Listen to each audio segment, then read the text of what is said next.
నమస్తే welcome to our channel. ప్రస్తుతం మనతో సీనియర్ జర్నలిస్ట్ దాము బాలాజీ గారు ఉన్నారు. వారితో మాట్లాడదాం. సార్ నమస్తే. సార్ సార్ తెలుగుదేశం జనసేన కార్యకర్తలు తిరుపతిలో హల్చల్ చేశారని, అలాగే వైసీపీ ఎమ్మెల్సీని కిడ్నాప్ చేశారు, అలాగే కార్పొరేటర్ పై దాడి చేశారు, దీంట్లో హైకోర్టు కూడా ఇన్వాల్వ్ అయింది అనే న్యూస్ వినిపిస్తోంది సార్. ఈ న్యూస్ కొంచెం సంచలనం సృష్టించింది. అసలు ఏంటి సార్ దీని వెనకాల ఉన్న కథ ఏంటి? నిన్న 2 రోజుల నుంచి తిరుపతిలో ఒక గందరగోళ పరిస్థితి నెలకొంది. ఎందుకంటే తిరుపతికి సంబంధించిన డిప్యూటీ మేయర్ పోస్ట్కి బోమన అభినయ్ రెడ్డి ఉండేవాడు ఇంతకుముందు. బోమన అభినయ్ రెడ్డి రిజైన్ చేశాడు. సో ఇప్పుడు ఆ పోస్టుకి ఎన్నిక జరగబోతుంది. యాక్చువల్గా 3వ తేదీ ఎన్నిక జరగాల్సి ఉంది. అయితే ఇక్కడ ఏమైందంటే నిజానికి మెజారిటీ సభ్యులు వైసీపీ వాళ్ళే. బట్ వైసీపీ నుంచి దాదాపు 48 మంది వైసీపీ కార్పొరేటర్లు ఉంటే అందులో 20 మంది టీడీపీలోకి వెళ్ళిపోయారని చెప్తున్నారు. మిగతా వాళ్ళని కాపాడుకోవడం కోసం వైసీపీ ఏం చేసిందంటే క్యాంపు రాజకీయాలకి తెరలేపింది. ఒక పాండిచ్చేరిలో కొంతమందిని తీసుకెళ్ళి పెట్టింది, కొంతమందిని చిత్తూరులో ఒక హోటల్లో పెట్టారు. సో దీనికి కౌంటర్గా ఇటు తిరుపతి ఎమ్మెల్యేగా ఉంటున్న ఆరణి శ్రీనివాసులు వాళ్ళ అబ్బాయి ఆరణి మదన్ రంగంలోకి దిగాడు.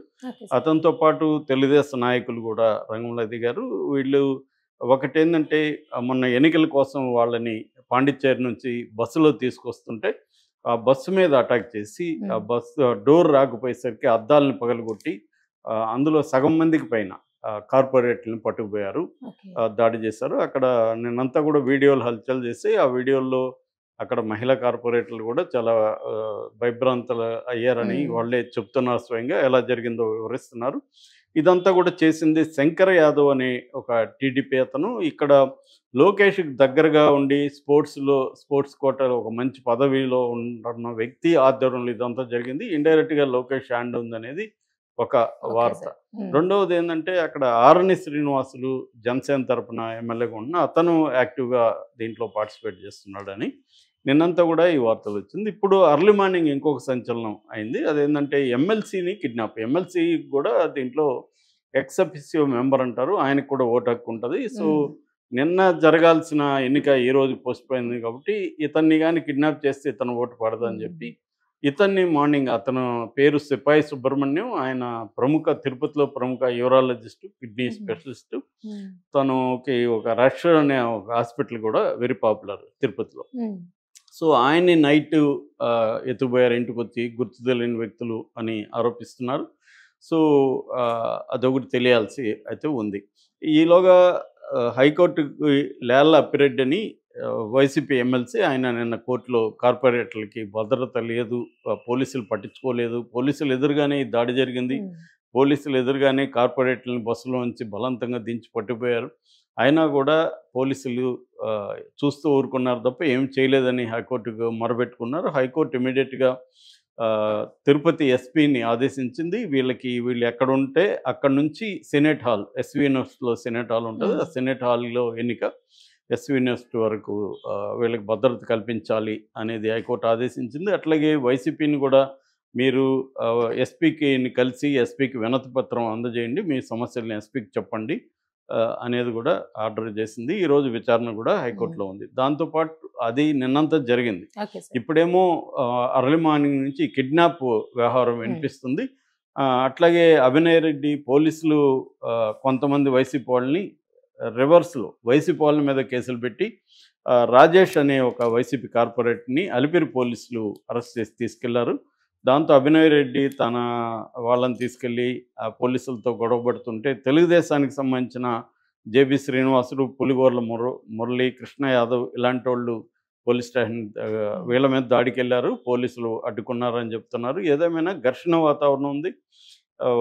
ఇటు టీడీపీ అండ్ జనసేన దౌర్జన్యాలు అయితే చేస్తున్నట్టు మనకి అర్థమవుతుంది. ఇంత చేసి ఈ పదవి 13 నెలలే. సో ఈ 13 నెలల పదవి కోసం టీడీపీ అంటే కూటమి నాయకులు ఈ స్థాయి దౌర్జన్యాలకి పాల్పడడం అనేది అందరినీ విస్తుగొల్పుతుంది. ఎందుకంటే గతంలో ఇదే వైసీపీ అక్కడ ఎంపీ ఎన్నికలప్పుడు గానీ, మిగతా ఎన్నికలప్పుడు గానీ, ఇదే ఇంతకంటే ఘోరంగానే అక్కడ దౌర్జన్యాలు వైసీపీ కూడా చేసింది తిరుపతిలో. సో, దౌర్జన్యాల్ని రోజు ఫ్రంట్ పేజీలో రాసేవాళ్ళప్పుడు దానివల్లనే వాళ్ళకి 11 ఇచ్చారు. వీళ్ళ అరాచకాలను భరించలేక అని ఇటు చంద్రబాబు, లోకేష్, పవన్ కళ్యాణ్ పదే పదే చెప్పేవాళ్ళు. ఇప్పుడు వాళ్ళ మనుషులు ఇలా చేస్తుంటే వీళ్ళు మౌనం వహించారు. ముఖ్యంగా పవన్ కళ్యాణ్, ఎందుకంటే తన ఎమ్మెల్యే, వాళ్ళ ఎమ్మెల్యే కొడుకు వాళ్ళే అక్కడ దగ్గరుండి అన్నీ చేస్తుంటే పవన్ కళ్యాణ్ ఇప్పటివరకు నోరు విప్పట్లేదు. అంటే పవన్ కళ్యాణ్ నేచర్ గమనిస్తే ఆయన సెలెక్టివ్ రెస్పాన్స్ అనేది మనకు అర్థమైపోతుంది. తనకు ఉపయోగం ఉంటే అతను ఏవైనా మాట్లాడతాడు, కొటేషన్లు ఇస్తాడు, చాలా ఆవేశంగా ఊగిపోతుంటాడు. ప్రజలకు ఉపయోగం ఉండే అంశాల్లో మాత్రం తనకు ఉపయోగం లేదనుకుంటే దాంట్లో అసలు నాకేం వినబడదు, కళ్ళు కనబడవు అనే 3 కోతల సిద్ధాంతాన్ని ఇతను అప్లై చేస్తూ సైలెంట్‌గా ఉంటాడు. ఇది మనం ఈ 8 నెలల్లో కూడా గమనించొచ్చు. అంటే ఎక్కడైతే లోకేష్‌ని, చంద్రబాబుని ఇబ్బంది పెట్టి తను హీరోగా ప్రొజెక్ట్ అవ్వాలనుకుంటాడో అక్కడ మాత్రమే స్పందిస్తాడు తప్ప పీపుల్ సెంట్రిక్ అప్రోచ్ అనేది పవన్ కళ్యాణ్‌కి జీరో. ఎక్కడా కూడా ప్రజల సమస్యల మీద స్పందించడం అనేది ఆయన చేయడు. ఆ ప్రజల సమస్యలు తనకు ఉపయోగపడాలి. అప్పుడే అతను చేస్తాడు. ఇప్పుడు మొన్న కూడా మన ముద్రగడ పద్మనాభం ఇంటి మీద దాడి చేశాడు జనసేన కార్యకర్త. అతని కారుని ట్రాక్టర్‌తో గుద్దాడు. దాని విషయంలో కూడా ఇప్పటివరకు అతను మావోడా కాదా అనేది కూడా వాళ్ళు తేల్చట్లేదు. సో, ఇప్పటివరకు అతని మీద చర్య తీసుకోవట్లేదు. సో, ఇలాగ పవన్ కళ్యాణ్ రోల్‌ని మనం గమనిస్తే అతను ఎప్పుడు కూడా జన సైనికుల అరాచకాలను అతను ఎప్పుడు ఖండించలేదు.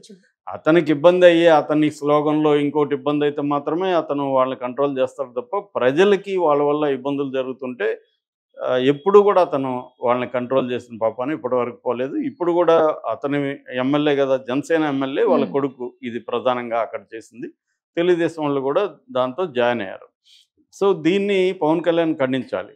అట్లాగే ఇదంతా కూడా లోకేష్ మనిషి అక్కడ చేస్తున్నాడనే వార్తలు కూడా వస్తున్నాయి. వైసీపీ వాళ్ళు ఆరోపిస్తున్నారు. ఇప్పటివరకు చంద్రబాబు గాని, లోకేష్ గాని దీన్ని ఖండించట్లేదు.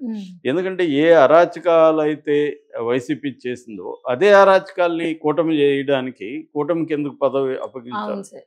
సో, నేను అందుకే చాలాసార్లు చెప్తుంటాను, ఈ దేశంలో ఏ రాజకీయ పార్టీకి ఇంకొక రాజకీయ పార్టీ కంటే బెటర్‌గా లేదు. అందరూ కూడా సేమ్ ఉన్నారు. కాకపోతే ఏందంటే మనం విసిగిపోయి ఇంకొకరిని పెట్టుకోవడం, కొద్ది రోజులు వీడి దగ్గర తన్నులు తిందాం, వీడి దగ్గర మనం దెబ్బలు తిందాం అని ఒకరిని పెట్టుకోవడం, ఒకరి దగ్గర దెబ్బలు తింటుంటే మనకు బాలేదు. ఎక్స్‌పెక్టేషన్ సార్, ఇది కాకపోతే అది బాగుంటుందేమో అని బాగుంటుందేమో కూడా కాదు, ఆల్టర్నేటివ్ లేదు ఇంకా. సో, ఇద్దరు ఎదవలు ఉన్నప్పుడు ఒక ఎదవని కొద్ది రోజులు 5 ఏళ్ళు ఎన్నుకోవడం, వాడిని తీసేసి ఇంకొక ఎదవని ఎన్నుకోవడం తప్ప బేసిక్ జీవితాల్లో ఏ రకమైన మార్పు లేదు. చిన్న చిన్న తేడాలు ఉండొచ్చు తప్ప ఓవరాల్‌గా ఎసెన్స్‌లో ఏ రాజకీయ పార్టీ సేమ్ మనం గాని గమనిస్తే మీరు ఒక 2, 3 ఏళ్ల పేపర్‌లు చూస్తే వెనక్కెళ్ళి ఇదే వ్యవహారాలు వైసీపీ చేసి ఉంటది. వీళ్ళు గగ్గోలు పెట్టుంటారు, వీళ్ళు కోర్టులకెళ్ళి ఉంటారు. ఇప్పుడు అదే కూటమి చేస్తుంది, వైసీపీ బాధితుల ప్లేస్‌లో ఉంది. మనుషులు మారరు. మనుషులు కూడా చాలా సార్లు మారరండి. ఎందుకంటే అటు నుంచి ఇటు జంప్ అవుతారు, ఇటు నుంచి అటు జంప్ అవుతారు. బేసిక్‌గా ఆ నాయకత్వంలో ఉండేవాళ్ళు కొంతమంది ఉంటారు తప్ప వీళ్ళు కూడా మళ్ళీ అటు ఇటు జంప్ అవుతుంటారు. సో, ఓవరాల్‌గా దీనివల్ల ఏమవుతుందంటే ప్రజలకు సంబంధించిన సమస్యల మీద ఈ దౌర్జన్యాలు ఈ స్థాయిలో ఎనర్జీని ఆర్ఎన్ శ్రీనివాసులు ఇంకొకరు తిరుపతి ప్రజల సమస్యలు అనేకం ఉన్నాయి. దాని మీద అతను ఎప్పుడు ఇంత యాక్టివ్‌గా వీళ్ళు ఎప్పుడు చేయలేదు. సో, ప్రత్యర్థుల మీద దాడులు చేస్తున్నారు. నిజానికి ఇది ఒక